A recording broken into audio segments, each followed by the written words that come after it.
Nous allons aborder aujourd'hui un thème qui est crucial pour toute boutique, qui est l'agencement de la vitrine. On sait que la vitrine est le premier contact qu'a le client avec la boutique. On sait que le client, en général, accorde 2 à maximum 7 secondes devant une vitrine. Autrement dit, il faut vraiment tout de suite réussir à convaincre et à donner envie d'entrer. Je suis entourée aujourd'hui de professionnels, qui sont des professionnels de merchandising et qui sont également des détaillantes qui ont l'habitude de faire des vitrines et qui vont partager avec nous leurs astuces pour réussir à faire de jolies vitrines et ce qu'il faut absolument respecter, les grandes règles pour réussir à faire une jolie vitrine. Alors la première chose pour une bonne vitrine, c'est d'avoir un seul message. La deuxième règle, c'est la quantité de produits. Il ne faut pas surcharger sa vitrine. Je dirais que la troisième grande règle, c'est de ne pas poser de produits par terre ou sur les côtés de sa vitrine. Le maître mot, c'est la simplicité. Alors il faut d'abord des très bons mannequins, puisqu'on pose le produit sur les mannequins, ça c'est vraiment la clé.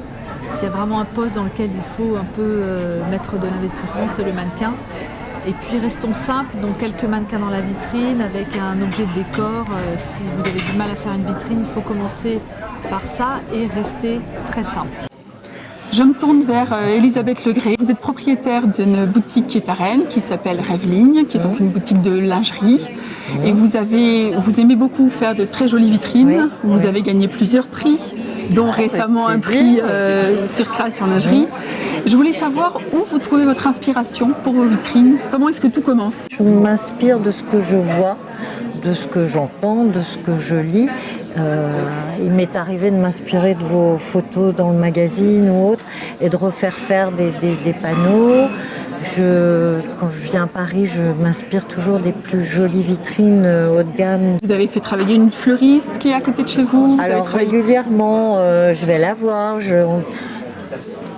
Je vois chez elle un objet, une cage, une plante, une fleur qui correspond justement à un thème que je viens de recevoir. Il ne faut jamais hésiter aussi à demander les histoires des uns des autres et puis avec eux les reconstruire. Créer quelque chose. Image. Voilà. Ça plaît énormément quand on raconte quelque chose. On a énormément de bus de la ville de Rennes qui passent devant notre vitrine et on a eu un jour une conductrice, on avait un très beau tableau d'art prêté par un fournisseur superbe qui évoquait pourtant qu'un dos. Et la conductrice est sortie de la cabine en disant « Yes, je l'ai ».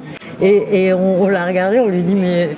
Elle me dit « Mais ça fait 8 jours que dans la société de bus, on ne parle que de votre vitrine, les chauffeurs ralentissent. » Qu'est-ce que vous recommanderiez à une de vos consoeurs détaillantes en lingerie qui a peut-être moins cette sensibilité d'éco? Est-ce que vous pensez qu'en ces cas-là, il vaut mieux, pour faire simple, il vaut mieux passer par une étalagiste, il vaut mieux se faire aider? Après ça, c'est important parce que effectivement, si on ne le sent pas, il y a d'autres personnes qui sont capables de le sentir. C'est un métier. J'ai fait aussi un système au plafond pour que justement qu'on accroche facilement si besoin est. Enfin voilà, il y a une mise en place à faire au départ dans la boutique pour que ça soit simple après de changer. Qu'on puisse y aller si on a besoin d'un produit. Merci beaucoup de votre témoignage. Merci beaucoup.